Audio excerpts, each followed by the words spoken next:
Hello everyone, यह हमारे general aptitude series का पार्ट 6 जिसमें हम करने वाले हैं एनालॉजी रीजनिंग का कुछ क्वेश्चंस। एनालॉजी के जो क्वेश्चंस होते हैं वो कुछ इस तरह से होते हैं। आपको यहाँ पर कुछ दिया होगा नंबर या वर्ड, यहाँ पर एक कॉलन लगा होगा, फिर यहाँ कुछ दिया होगा, ठीक है। यहाँ पर आपको डबल कॉलन दिखेगा, फिर यहाँ पर कुछ होगा और ना यहाँ पर आपको क्वेश्चन मार्क देखने को मिलेगा। अब आपको करना ये है कि इस तरफ के जो दो टर्म्स आपको दिए होंगे ना, आपको इनका रिलेशन देखना है कि इनका और इनका आपस में क्या रिलेशन होता है।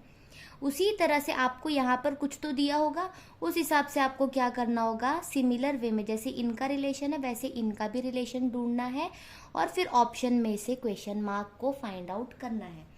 हमेशा ज़रूरी नहीं कि यही क्वेश्चन मार्क हो, कभी कभार यहाँ पर क्वेश्चन मार्क देकर यहाँ पर हमें दिया भी हो सकता है। तो चलिए क्वेश्चन से करते हैं और अच्छे से आपको ये समझ में आ जाएगा। पहला क्वेश्चन है, बर्ड के लिए अगर ये कोड है तो फिश के लिए कौन सा कोड होगा। तो सबसे पहले हम ना ये देखेंगे कि बर्ड और इसमें हमें क्या रिलेशन दिख रहा है।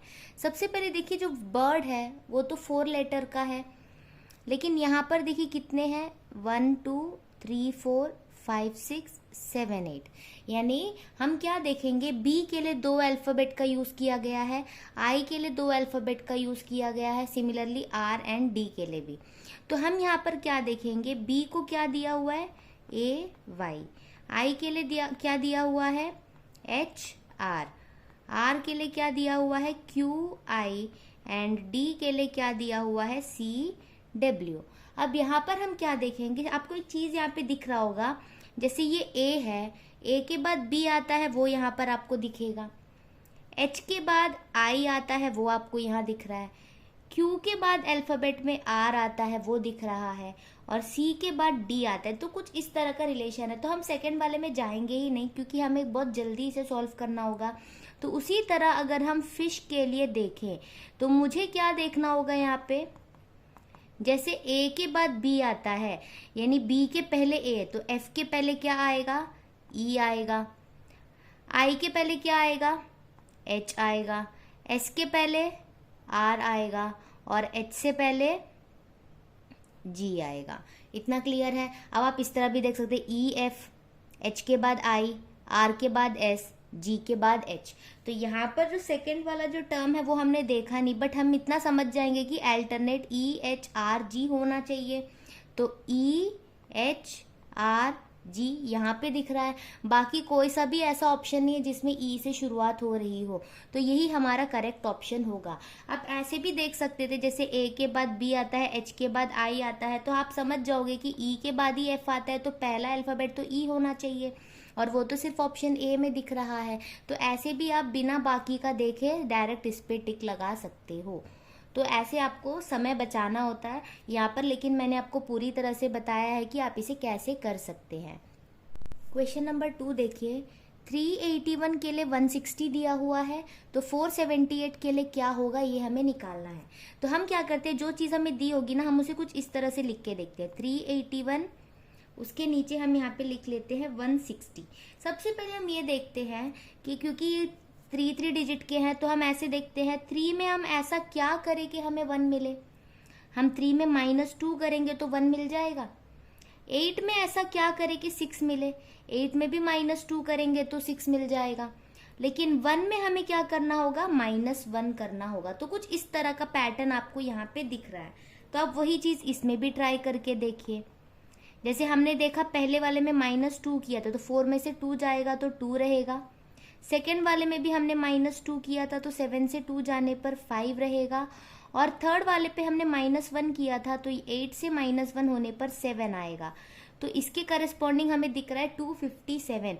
और हमें सबसे पहले ना जो चीज़ हमने दिमाग लगाया है उससे हमें जो भी आंसर मिले ना, तो वो हमें पहले चेक करने की ऑप्शन में है या नहीं। हाँ, जो हमें मिल रहा है वो ऑप्शन में हमें दिख रहा है, तो हमारा आंसर बिल्कुल करेक्ट है। देखिए क्वेश्चन नंबर 3, ऐसे क्वेश्चन में हमें क्या करना है, जैसे 3 अल्फाबेट्स है उसके लिए 3 अल्फाबेट्स का कोड है, तो हम ऐसे लिखते हैं DHL, उसका कोड हमें दिया है PTX, ठीक है। अब हमें दिया हुआ है BFJ, उसके लिए हमें यहाँ पर कोड निकालना है। तो हम पहले ये देखेंगे कि इनमें क्या ऐसे अल्फ़ाबेट्स के केस में मैक्सिमम यही होता है, हमें बस यही देखना होता है कि इस अल्फ़ाबेट के बाद कितनी अल्फ़ाबेट छोड़कर पी लिया गया है। तो अगर समझ नहीं, क्योंकि डी के बाद पी बहुत दूर आता है, तो हम एक काम करते हैं, पूरा ए से लेके जेड तक लिख लेते हैं। चलिए, अब हमने पूरा अल्फ़ाबेट लिख लिया, तो हम देखते हैं डी के बाद पी आने तक हमें कितना काउंट करना है। तो डी को नहीं काउंट करेंगे, डी के आगे देखिए 1 2 3 4 5 6 7 8 9 10 11 नंबर छोड़ के 12th नंबर हमारा पी आ रहा है, यानी डी में जब हम 12 ऐड कर रहे हैं। ठीक है, अब एच में देखना, एच को छोड़कर आगे 1 2 3 4 5 6 7 8 9 10 11 12th नंबर पे टी आ रहा है, तो यहाँ पर भी हमने एच में 12 अल्फ़ाबेट्स और ऐड कर दिए। अब एल के आगे देखिए एक्स तक आना है ना, तो 1 2 3 4 5 6 7 8 9 10 11 12, तो एल के बाद भी 12th नंबर पे एक्स आ रहा है। तो हमने क्या देखा कि यहाँ पर हमें एक पैटर्न दिख रहा है, हर अल्फ़ाबेट के बाद 12th अल्फ़ाबेट हमें कोड में लिया है। तो हम क्या देखेंगे, बी के बाद भी हम वैसे ही 12 अल्फ़ाबेट हम काउंट करके देखेंगे। बी के बाद करो 1 2 3 4 5 6 7 8 9 10 11 12th वाला एन आ रहा है, लिख लेंगे। अब यही से आपको दिख रहा है कि पहला ऑप्शन में ही एन है, बाकी किसी में नहीं है, तो आप यही से भी टिक लगा सकते हैं। पर अभी हम कंफर्म होने के लिए पूरा चेक कर लेते हैं। एफ के बाद आप काउंट करेंगे 1 2 3 4 5 6 7 8 9 10 11 12, आर आ रहा है। अब जे के बाद काउंट करिए 1 2 3 4 5 6 7 8 9 10 11 12, वी आ रहा है, तो एन आर वी आया और वही हमारा ऑप्शन ए है। तो अल्फ़ाबेट्स वाले केस में आपको बस इसी तरह देखना होता है कि जो कोड है और ये जो वर्ड दोनों कोड दिए हुए हैं उनमें कितनी अल्फ़ाबेट्स का डिफरेंस आ रहा है। अगर आपको डिफरेंस निकालने में प्रॉब्लम हो रही है तो आप जल्दी से पूरा ए से लेके जेड तक लिखिए, फिर आप काउंट करिए, तो आपको करने में आसानी होगी और गलती भी नहीं होगी। अब ये देखिए क्वेश्चन, यहाँ पे देखिए दिया हुआ है 2:10 और 26:, क्या होगा ये आपको बताना है। ठीक है, अब आप अपना पूरा पॉसिबिलिटी लगाकर देख लीजिए कि 2 में हम ऐसा क्या करें कि हमें 10 मिल रहा है। तो हम ये देख सकते हैं कि 2 में अगर हम 8 ऐड करें, जैसे 2 + 8 होगा 10, इसका मतलब है यहाँ पर भी हम अगर 8 ऐड करके देखें तो क्या होगा, ऐसे हम चेक करेंगे। अगर हम यहाँ पे 8 ऐड करेंगे तो हमें क्या मिलेगा, 26 में अगर मैं 8 ऐड करूँ तो 8 9 10 14 34 आ रहा है, जो कि हमारे ऑप्शन में है ही नहीं, यानी ये लॉजिक तो काम नहीं कर रहा। मुझे पता है कौन सा लॉजिक यहाँ पे यूज़ करना है, बट फिर भी मैं अगर डायरेक्ट उसी लॉजिक पर जाऊँगी तो आपको वो पॉसिबिलिटीज़ ही नहीं समझ में आएगी। आप ये सोचोगे कि हाँ मैंने तो पहले से ही कर रखा है इसलिए मैंने सीधे के सीधे वही बता दिया। तो कुछ कुछ क्वेश्चंस ऐसे होते हैं ना, जो हम जैसे सोचते हैं उसी तरह से अगर मैं आपको बताऊँ तो आप रिलेट कर पाओगे। तो जैसे 2 में अगर मैं 5 मल्टीप्लाई करूँ, प्लस करके देख लिया नहीं हो रहा, अब मुझे पता है 2 × 5 10 होता है, तो 26 × 5 अगर मैं करूँ तो आपको पता है बड़ा ही कुछ नंबर आने वाला है, 100 से ज़्यादा, लेकिन वैसा भी कुछ हमारे पास यहाँ दिख नहीं रहा, तो वो पॉसिबिलिटी भी खत्म। अब ना यहाँ पर जो ट्रिक है वो थोड़ा सा डिफरेंट है, वो हम ऐसे देखेंगे, जैसे ये 2 है, 10 है, 26 है, इन सब में आपको क्या कॉमन दिख रहा है। जैसे मैं बोलूं 1 का स्क्वायर जो होता है वो 1 होता है, उसमें अगर मैं 1 ऐड करूं तो मुझे 2 मिलेगा। ठीक है, उसके बाद मैं देखूंगी 3 का जो स्क्वायर है वो होता है 9 में अगर मैं 1 ऐड करूं तो मुझे 10 मिलता है। कुछ आपको ऐसे दिख रहा है, यानी ये स्क्वायर से एक ज़्यादा, आप ऐसे यहाँ पे समझ गए होंगे कि ये तो 25 से एक ज़्यादा है, यानी 5 का स्क्वायर होता है 25, उसमें अगर मैं 1 ऐड करूँ तो मुझे 26 मिल रहा है। अब आप ध्यान से देखिए, 1 के बाद हमने 3 लिया जो कि एक ऑड नंबर है, 3 के बाद 5 लिया, तो ऑब्वियसली 5 के बाद अगला ऑड नंबर तो 7 होगा, तो हमें क्या करना है, 7 का स्क्वायर करेंगे 49, उसमें हम 1 ऐड करेंगे तो हमें 50 मिल जाएगा। तो हर बार ये सिर्फ प्लस करके देखना या मल्टीप्लाई करके देखना ये काफ़ी नहीं होता है, आपको ये ना स्क्वेयरिंग वाला चीज़ भी बहुत बार दिखाई देगा, या फिर डबल ट्रिपल करना, मल्टीप्लाई करके देखना, ये सारी कॉन्सेप्ट्स भी आएंगे जो मैंने आपके लिए क्वेश्चंस लिया भी है, तो हम आगे वो भी देखेंगे। तो आपको ये समझ में आया होगा, जैसे मैंने बताया ये 1 के स्क्वायर से एक ज़्यादा है 2, 3 के स्क्वायर में 1 ऐड करेंगे तो 10 आता है, 5 के स्क्वायर में 1 ऐड करेंगे तो 26 आता है, तो अगला ऑड नंबर है 7, उसके स्क्वायर में अगर मैं 1 ऐड करूँ तो 50 आएगा, तो यहाँ पे मेरा आंसर हो जाएगा 50। कुछ इस तरह से आपको एनालॉजी के क्वेश्चंस करने होते हैं, ठीक है। देखिए क्वेश्चन नंबर 5, ये एक अल्फाबेट वाला क्वेश्चन आ गया। फिर से मैंने क्या बताया, जब भी अल्फाबेट वाला क्वेश्चन है BDGK, उसके नीचे ही आप क्या करिए, इसका जो कोड दिया हुआ है वो लिख लीजिए। अब यहाँ पर देखिए पहला वाला क्वेश्चन मार्क है, यानी ये हमें नहीं पता, बट नीचे का हमें पता है DFIM। पहले हम इनमें रिलेशन देखते हैं, उस हिसाब से हम इसका निकालेंगे, ठीक है। अब आप ध्यान से देखिए, A के बाद B आता है, C के बाद D आता है, F के बाद G आता है, J के बाद K आता है। सिंपली आपको यहाँ पे दिखाई दे दिया कि क्या यहाँ पे हो रहा है।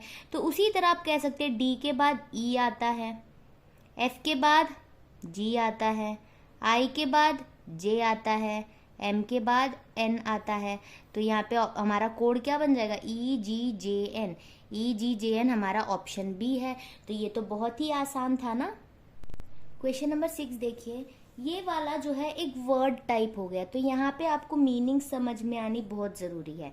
जैसे सेल के साथ साइटोलॉजी दिया हुआ है, और आप सबको पता होगा सेल की जो स्टडी होती है ना, सेल को जो हम स्टडी करते हैं उसे हम कहते हैं साइटोलॉजी, ठीक है, या साइटोलॉजी, जैसे भी आप प्रोनाउंस करें। तो उस हिसाब से अगर हम देखें, जैसे सेल की स्टडी को साइटोलॉजी कहते हैं, तो हमें यहाँ पे क्या बताना है, बर्ड्स की स्टडी को हम क्या कहेंगे। तो यहाँ पे आपको ये टर्म पता होना चाहिए कि जो बर्ड्स की स्टडी होती है उन्हें हम कहते हैं ऑर्निथोलॉजी, ठीक है, ये होता है ऑर्निथोलॉजी। तो ये मुझे ऐसे याद है क्योंकि मैं साइंस बैकग्राउंड की हूँ। तो जब हम बायोलॉजी पढ़ रहे थे पॉलिनेशन, तो वहाँ पे हम पढ़ते हैं कि पॉलिनेशन डिफरेंट एजेंट्स कॉज कराते हैं। तो उनमें अगर पॉलिनेशन बर्ड्स की वजह से होता है ना, तो हम उसे कहते थे ऑर्निथोफिली। ऑर्निथो टर्म मुझे उस तरह से याद है कि ऑर्निथो बर्ड्स से रिलेटेड होता है। तो बर्ड्स की जो स्टडी होती है उसे ऑर्निथोलॉजी कहते हैं। ये भी एक वर्ड टाइप एनोलॉजी है। यहाँ पे अगर आप देखेंगे तो यहाँ पे दिया है स्टार के साथ टेलीस्कोप। तो आप इसमें क्या रिलेशन निकाल पा रहे हो, स्टार को देखने के लिए हम टेलीस्कोप का यूज करते हैं, तो उसी तरह शिप को देखने के लिए या शिप को लोकेट करने के लिए हम किसका यूज करेंगे। तो इसका आंसर है पेरिस्कोप। तो पेरिस्कोप जो है it is used for locating ships. Ships को लोकेट करने के लिए जो इंस्ट्रूमेंट यूज होता है वो है पेरिस्कोप। जिस तरह से स्टार को देखने के लिए टेलीस्कोप का यूज होता है, उसी तरह शिप्स को लोकेट करने के लिए पेरिस्कोप का यूज होता है। अब आप एक काम करिएगा, इनमें बाकी जो ऑप्शंस है उसे आप अच्छे से आप खुद सर्च करके देखिए कि गायरोस्कोप से आप क्या देखते हैं। माइक्रोस्कोप तो आप सबको पता है ना कि छोटे छोटे चीज़ों को जब आप जूम करके देखते हैं तो वो इंस्ट्रूमेंट है माइक्रोस्कोप। आपने बायोलॉजी लैब में बहुत ज़्यादा इसे यूज़ किया होगा। और डेक भी मुझे लगता है सबको पता होगा, शिप का एक पार्ट होता है वो शिप को देखने के लिए हम यूज़ नहीं करते हैं ना। तो इससे पिछला वाला जो क्वेश्चन था उसमें भी जो बाकी के ऑप्शंस है उसे आप अच्छे से स्टडी कर लीजिए, खुद से सर्च करके देखिए कि उनका क्या मतलब होता है। इतना काम तो आप खुद के लिए कर ही सकते हो, तो वो भी आप अपने नोट्स में लिख कर रखिएगा। और जो भी मैं क्वेश्चंस करा रही हूँ ना, आप कोशिश करिए कि इसे एक रफ नोट में लिख लिया करें, ताकि जब आप बाद में पढ़ रहे हो तो दोबारा आपको वीडियो ना देखना पड़े, आप अच्छे से उसी नोट्स में से रिविजन कर पाओ। क्वेश्चन नंबर 8, यहाँ पर देखिए क्या दिए, QSUW के लिए TVXZ दिया हुआ है। तो हमें बताना है कि ACEG के लिए क्या कोड होगा, ठीक है। अब आप क्या देखेंगे, Q के बाद ना आप काउंट करें, QRST, तो 3 काउंट करने पर आपको T मिल रहा है, तो यानी यहाँ पे आपने 3 ऐड किया, ठीक है। S के बाद क्या होता है, TUV, फिर से आपने 3 ऐड किया, वो आप यहाँ पर लिखोगे।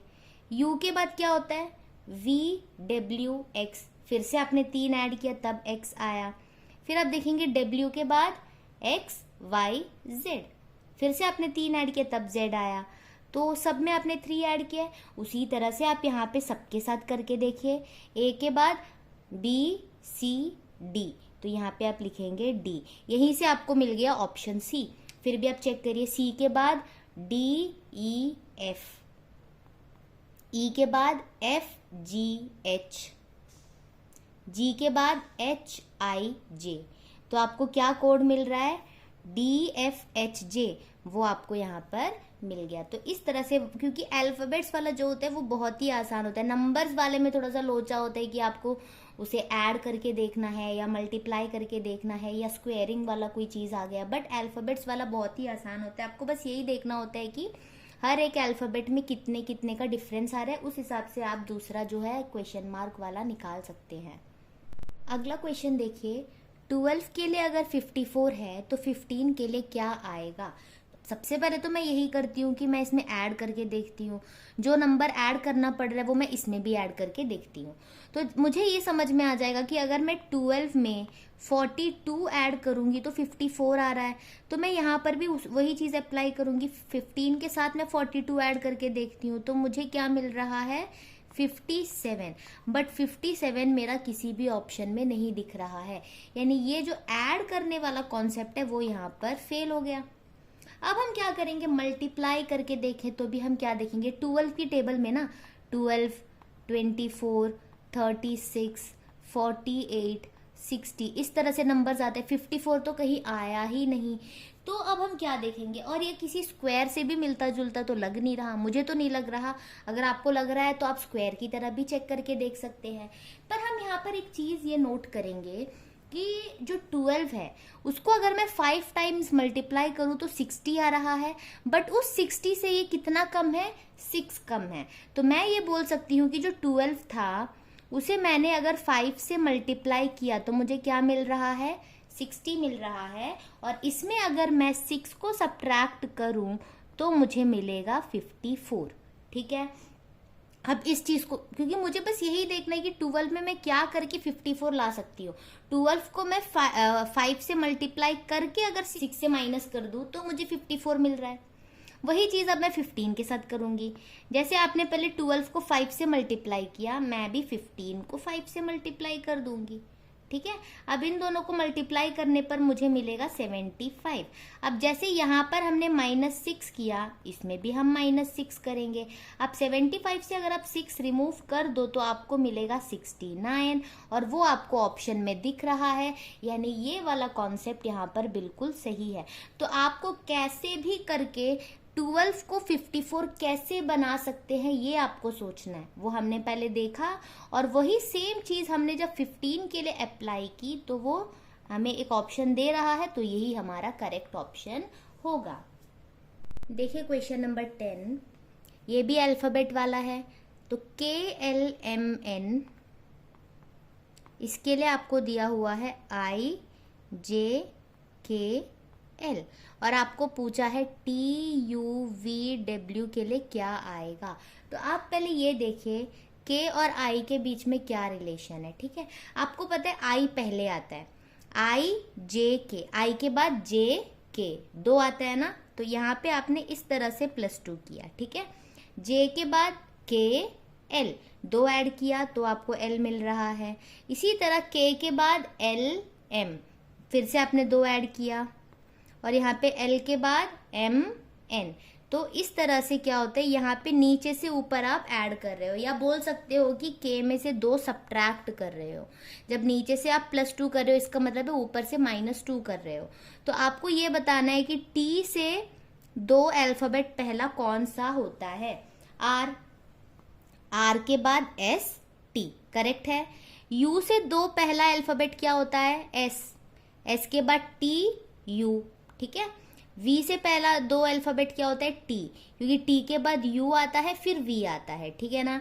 अब W से पहले आप क्या लेंगे, U के बाद VW, इस तरह से होगा। तो आपको अगर अल्फ़ाबेट्स ऐसे काउंट करने में, क्योंकि रिवर्स में काउंट करने में सबको ऐसा प्रॉब्लम होता है, तो आप लिख कर रख दीजिए। उसके बाद आप क्या करिए, आराम से T से पहले 2 पहले अल्फ़ाबेट कौन सा होगा, U के 2 पहला अल्फ़ाबेट कौन सा होगा, ऐसे आप चेक कर सकते हैं।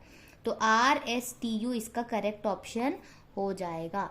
तो ऐसे आपको करना होता है अल्फ़ाबेट्स वाला। तो अब तक तो हमने 3-4 क्वेश्चन अल्फ़ाबेट से रिलेटेड कर लिया है, तो ये तो आपको अच्छे से समझ आ ही गया होगा।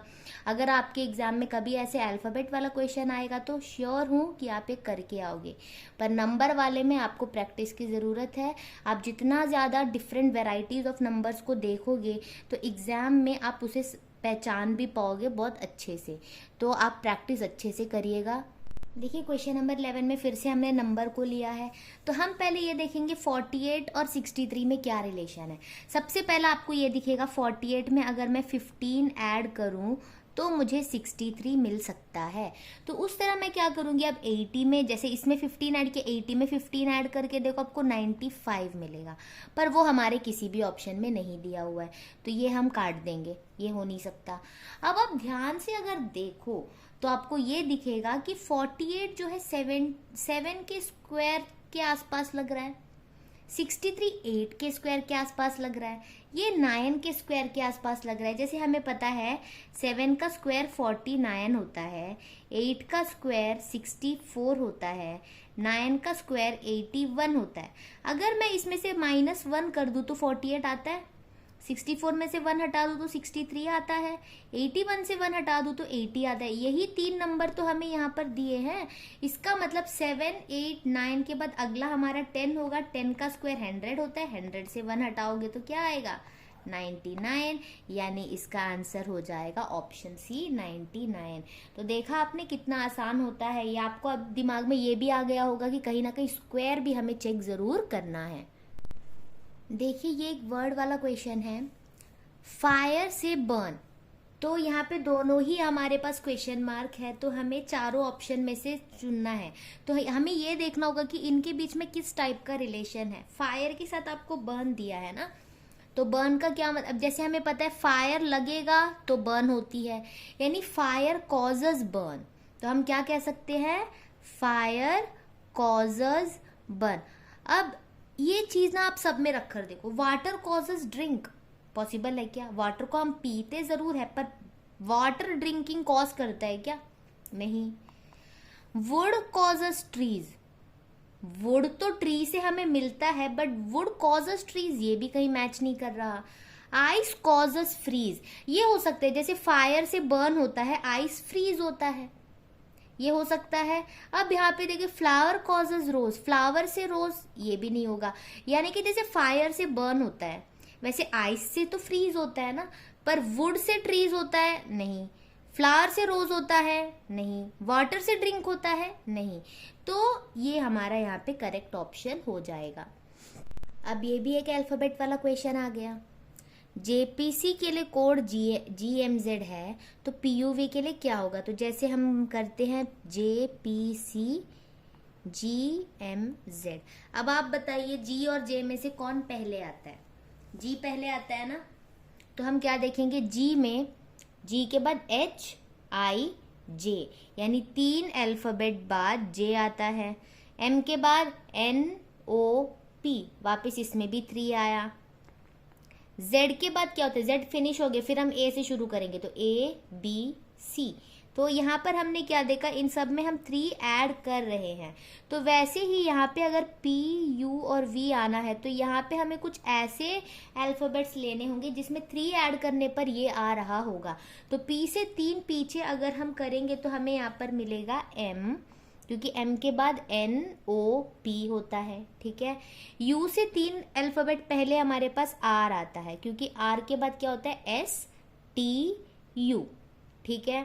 अब V से 3 पहले हमारे पास आएगा S, क्योंकि S के बाद क्या होता है, S के बाद TUV, कुछ इस तरह से होता है। अगर आपको ऐसे बैकवर्ड काउंटिंग में प्रॉब्लम होती है तो अब मैं तो ये सजेस्ट करूंगी आप A से लेकर Z तक लिखिए, उसके बाद आप आराम से इसे कर पाओगे।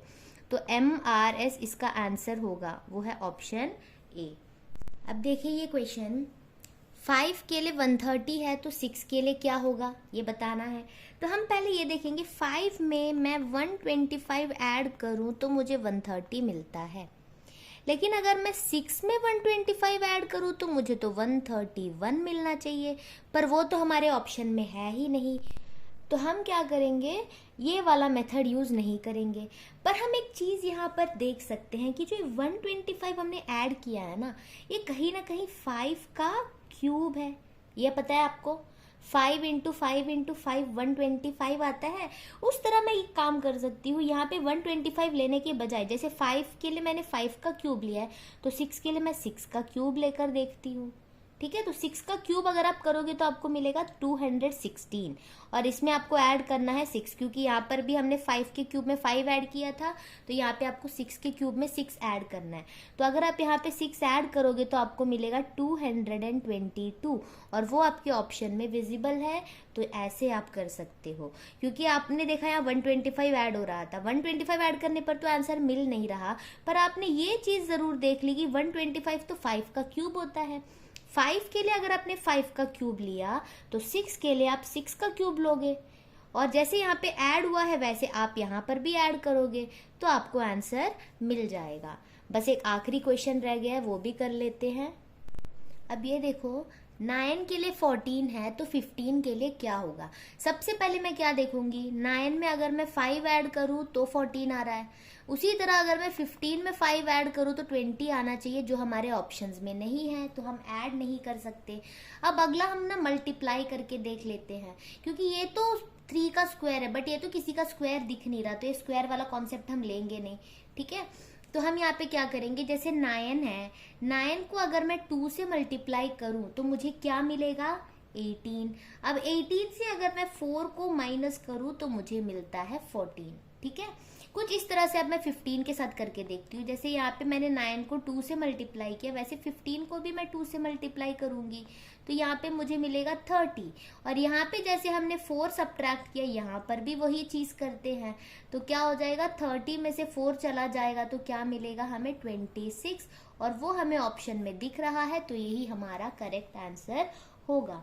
तो एनालॉजी के जितने क्वेश्चंस मुझे मिले मैंने आपको करवा दिया, और आगे क्वेश्चंस मिल रहे हैं तो मैं दूसरे पार्ट में वो भी करवाऊंगी।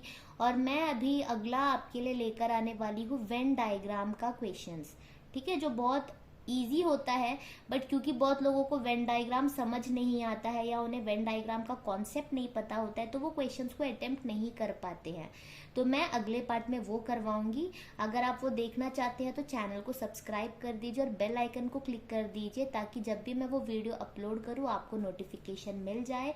और अगर आपको ये वाली वीडियो हेल्पफुल लगी हो तो इससे पहले वाले जो एप्टीट्यूड की सीरीज है वो भी आप ज़रूर देखें, आपके बहुत काम आएगा। और क्योंकि अब मैंने चैनल स्टार्ट किया ही है तो ज़्यादा वीडियोस तो नहीं है चैनल में, पर धीरे धीरे मैं कोशिश करूंगी कि सारे टॉपिक्स में कवर करवा पाऊँ। और मैं केमिस्ट्री की क्लासेस भी लेती हूँ, तो इन दोनों चीज़ों के लिए आप प्रेफर कर सकते हैं मेरी चैनल को। केमिस्ट्री वाले स्टूडेंट्स भी देख सकते हैं, और जिनको एप्टीट्यूड पढ़ना है कॉम्पिटिटिव एग्जाम्स के लिए, प्लस यूजीसी नेट या CSIR नेट के लिए भी अगर आप प्रिपेयर कर रहे हैं, तो जनरल एप्टीट्यूड बहुत इंपॉर्टेंट होता है, तो उसके लिए भी आप ये वीडियोस देख सकते हैं। और अगर आपके कोई फ्रेंड्स हैं जो प्रिपेयर कर रहे हैं तो आप उनके साथ भी ज़रूर शेयर करिए। वीडियो अच्छी लगे तो लाइक ज़रूर करना। Thanks for watching.